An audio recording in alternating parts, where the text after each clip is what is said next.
ONGC কর্তৃপক্ষের গাফিলতিতে দুর্ভোগ পোহাতে হচ্ছে পূর্ব কলাবাড়িয়া গ্রাম পঞ্চায়েতের মন চন্দ্রপাড়া এবং আপ্তপাড়া এলাকার জাতি জনজাতি অংশের প্রায় শতাধিক পরিবারের। প্রায় 1 কিলোমিটার রাস্তার অবস্থা বেহাল।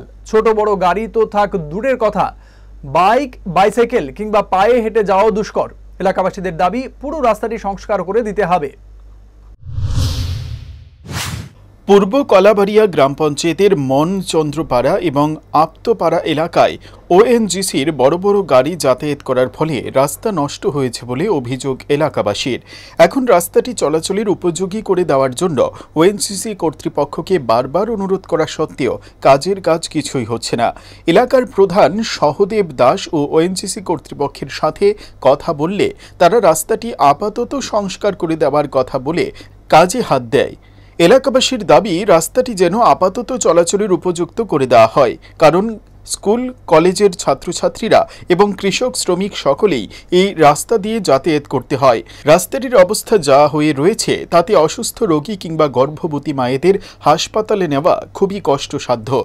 সবার দাবি অনুযায়ী ওএনজিসি কর্তৃপক্ষ আপাতত ইট সোলিং দিয়ে যাতায়াত করার ব্যবস্থা করে দেবে বলে কাজ শুরু করে, কিন্তু পুরো রাস্তাটি সারাই না করে আপাতত যেখানে যেখানে প্রয়োজন সেখানে একটু আধটু ইট সোলিং দিয়ে তাদের গাড়ি যাতায়াতের ব্যবস্থা করে নিচ্ছে বলে অভিযোগ। আজকে এখানে ওএনজিসি কাজ করার ফলে রাস্তাটা ভীষণ খারাপ হয়ে গেছে। বর্ষার ভিতরে তারা কাজ শুরু করছে। এর আগে আমি নিজে ব্যক্তিগতভাবে এই রাস্তাটা আমি জিসিবি এনে প্রায় 5 ঘন্টা আমি কাজ করে দিছি, কিন্তু এখন তারা যেহেতু সোলিং করছে এটারে যদি পুরাটাই মানে ইটে সোলিং করে দিত তাহলে যাতায়াতের ক্ষেত্রে এলাকার মানুষগুলো সবচেয়ে উপকৃত হইতো। কিন্তু এখন যে অবস্থা শুরু হয়েছে, তারা বর্ষার ভিতরে কাজ শুরু করে নেয়, স্কুলের পোলাবানিতে গ্রামের মানুষ হইতে 8 বাজার সব বন্ধ হয়ে যাইতেছে। আমি তার কাছে সকালে গেছি, যাই রিকোয়েস্ট করছি যে রাস্তাটা সুন্দর করে যাতে ইট সোলিং করে দেয়। মানে কোম্পানির কাছে গেছেন? কোম্পানির কাছে আমি যারা এখানে দায়িত্বে আছে তারা জানাচ্ছি, তারা অলরেডি করতেও আছে।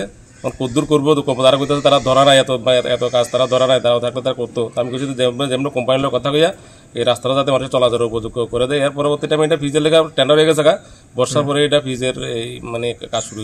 কিন্তু কোম্পানির তারা গত হয়েছে তারা পুরোটা ধরা নাই, কিন্তু এলাকাবাসীর যারা আজকে বিক্ষোভ দেখাইছে তারা গত হয়েছে যতটুকু খারাপ আছে পুরোটাই মানে করে দেওয়ার লেগে করতেছে আর কি। এটা আমিও দাবি জানাচ্ছি তারারে, আমিও তারা দাবি জানা, তারা কোম্পানির লোকের সঙ্গে কথা কইয়া আমার জানাবে কিছু।